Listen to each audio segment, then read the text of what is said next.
What is up guys, welcome back to the Rev Report. Today we will be reviewing the all-new Hyundai i30N hatchback. We'll be going through its interior, exterior, special features, exhaust note and driving dynamics. Stay tuned and revved up.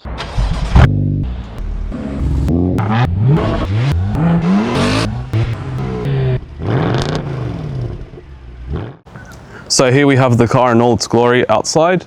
As you can see, you've got a full LED array headlights.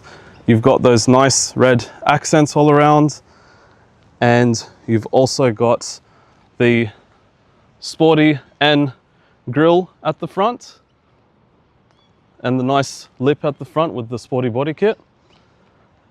You've got this car in the charcoal or very trendy Nardo grey, and you've got 19-inch black wheels all around.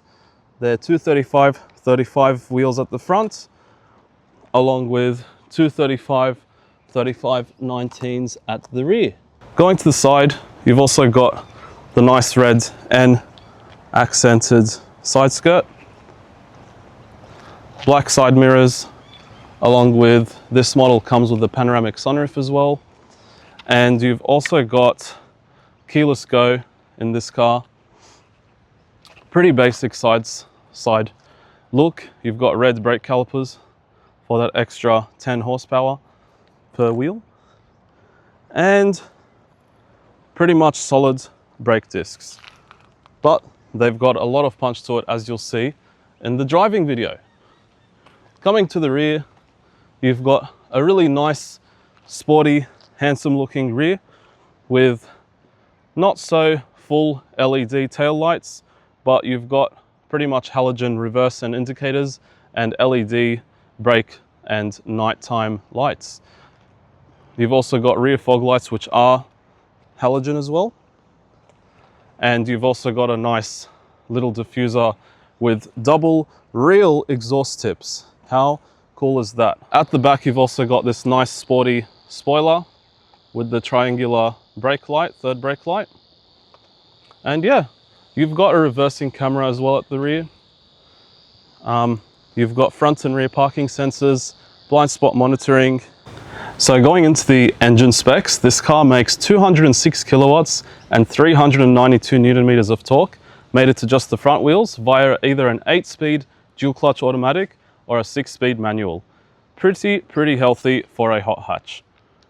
So the safety features this car comes with are your typical blind spot monitoring, active lane assist, along with the rear cross traffic alert, front and rear parking sensors, and reversing camera. Although pretty surprising that it does not actually come with adaptive cruise control. So I guess still in this day and age in 2025 or 26, you can't have everything in a car. In a sports car, that is. Now let's move on to the interior. Let's just see how the doors sound.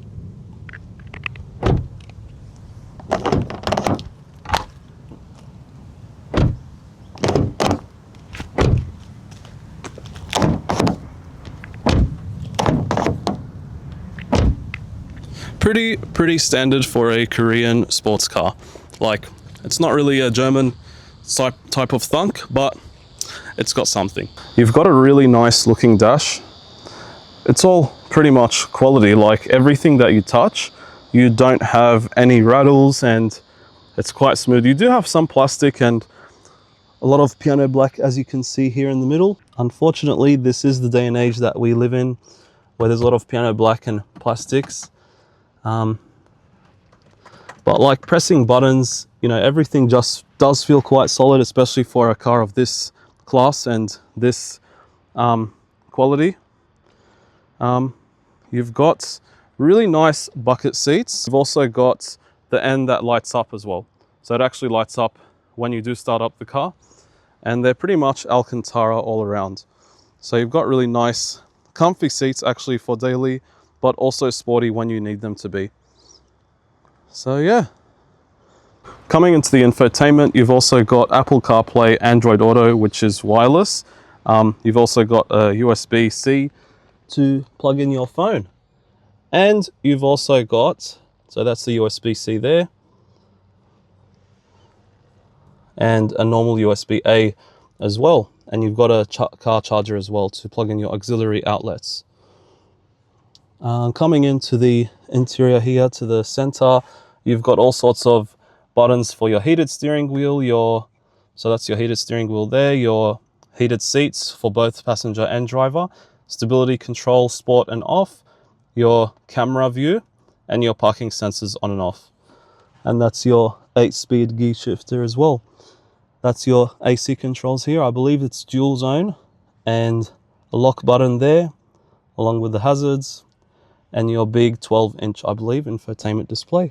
Coming into the driver's side, so you've got pretty much the basics of a Korean car. You've got a cubby holder here, which actually opens up to be nothing, unfortunately. So let's leave that aside. However, you have extras in the N. Sporty buttons to control the drive mode. You can go into the N drive mode. You can also go this boost. So I believe this gives you an extra 10 kilowatts of power temporarily, this button here. And you've also got another N button there. And yeah, pretty much your standard controlling of the infotainment screen and your gauge cluster on the left and right hand sides. On this car, you've also got a full screen digital gauge cluster. So you've got everything in there. It's full screen, there's no actual dials, unfortunately. But yeah, you've got full automatic window switches for all your windows, and you've also got the child lock for your windows, mirror adjustment, along with your electric mirror closing. Just keep in mind the driver and passenger seats are adjustable manually. They're not automatic electronic adjustment. So yeah, I do like the floor mats. They remind me of the BMW M floor mats. They have the M doesn't really have the logo on it, but you've got the same stitching, same type of material it seems. And you've got the all-important aluminium paddles.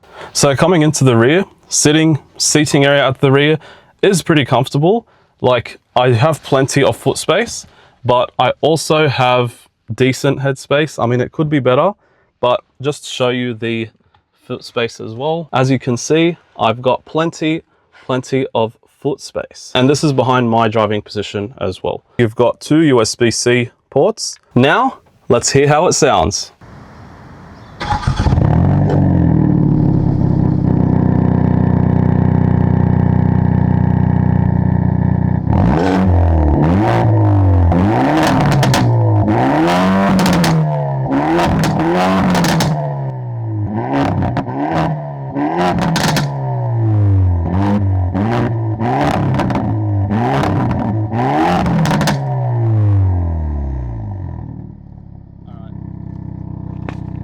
I think that is enough.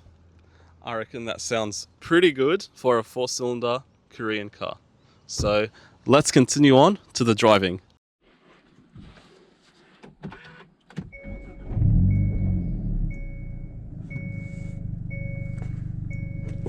So coming to the gauge cluster now that we're in the car and ready to move off, you've also got these surprisingly really satisfying paddle shifters for the 8-speed DCT. And the left N button changes the drive mode. So as you'll see, you can change between eco, normal and sport. And then this one goes into ultimate N mode. So you press it, has that cool animation, changes you, puts you straight into pretty much a racing mode. So that is pretty cool. And yeah, you've got pretty much your array of buttons here, your active lane, your cruise control, changing between the views on your screen here. You press it and then you just have to change it between here. Alright, let's start off in the normal mode. I'm heading to work now.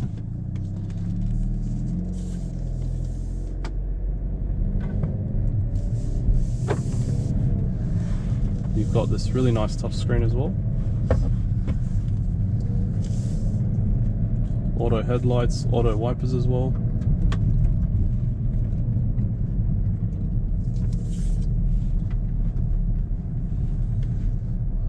There's a really nice W210 E-Class coming right in front of us.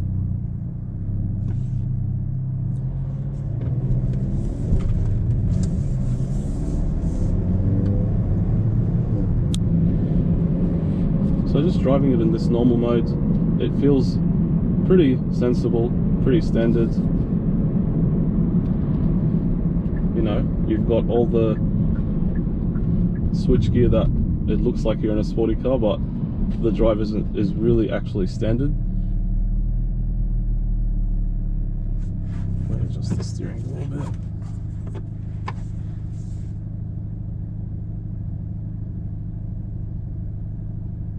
Do you reckon we could beat the i30? You reckon? There's a speed camera ahead, mate. Oh no.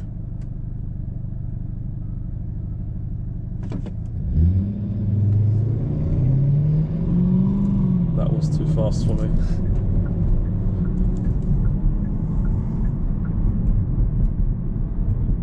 So this is a normal mode, you know, pretty normal, not much to write home about. It's just your standard i30. I'm pretty bored now. I think Sport would do it.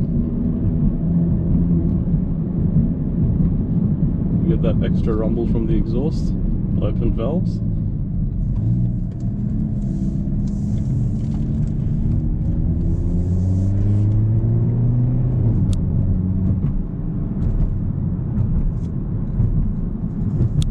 Still pretty like standard, ordinary, nothing yet to write home about.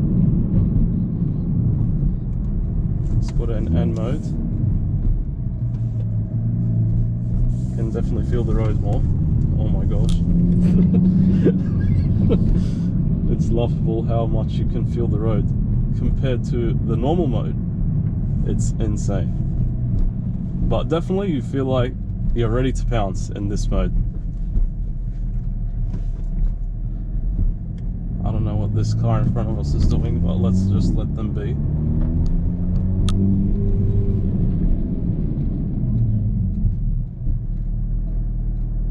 You've got nice gear shifts as well, more loud, more pronounced, the DSG farts in this mode as well.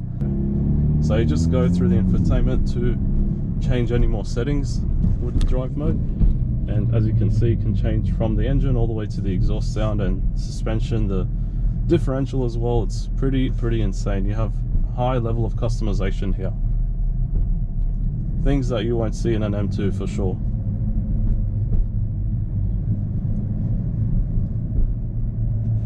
You've also got the G-force, you know, your direction of travel pretty much, how fast, and acceleration force. But yeah.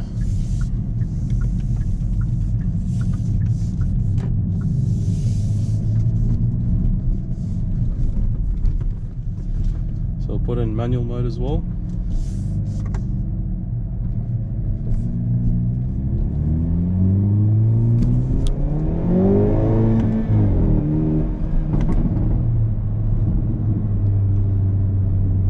So entertaining, the sound of the exhaust. The moment you tap the throttle as well, you can hear it. Brakes are so sensitive, like it's just ready to pounce in this mode. And this is why you buy an i30N. It's got all the features of a daily i30, but with a little twist.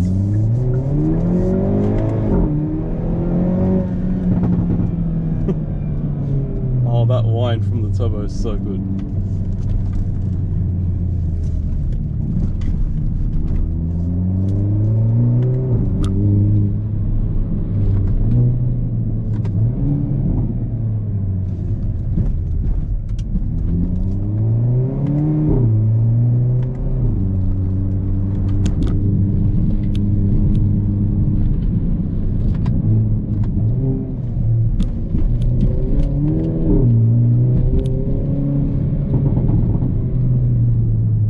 So fun. You can toss it around any way you want and you'll still have that much fun. Like, it's so good.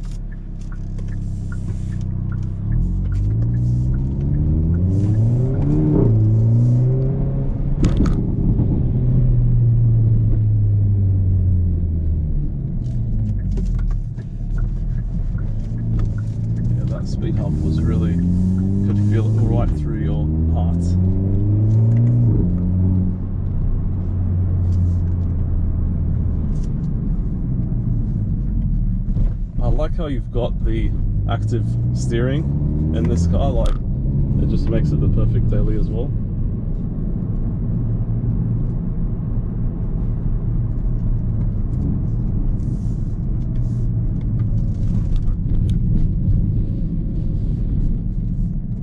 It's just surprising how so many cars have that as standard now, the active steering. LS 500.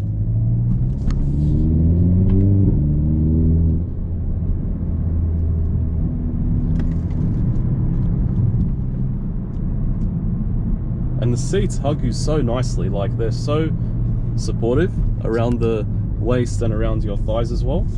So you've got plenty of support. You're going hard around the corner, you don't feel like you're being tossed out of your seat, especially the Alcantara, the suede Alcantara seat gives you that decent amount of grip, which you don't get in a fully leather seat. Unless it's bolstered like a W204 C63 seat.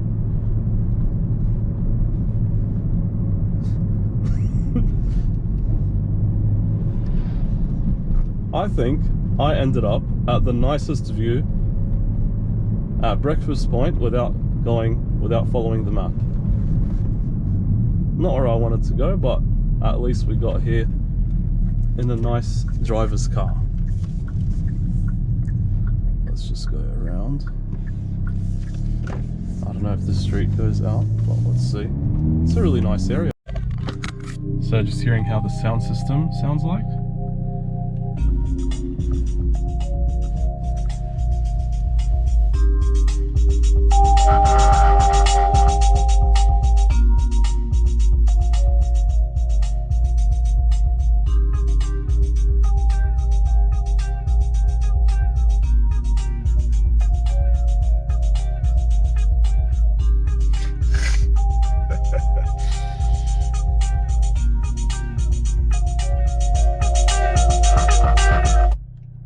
Like, it's not bad, but it does get distorted, as you can see.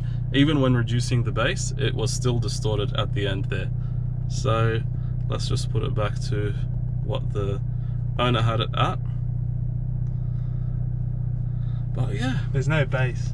that's Barely any bass. yeah, that's how the sound system sounds like. Thank you guys so much for watching. Please, Guys, thank you guys for watching. I'll see you guys next time. thank you guys so much for watching. Please make sure you like, comment, subscribe, and I'll catch you all in the next video. Cheers and a happy new year.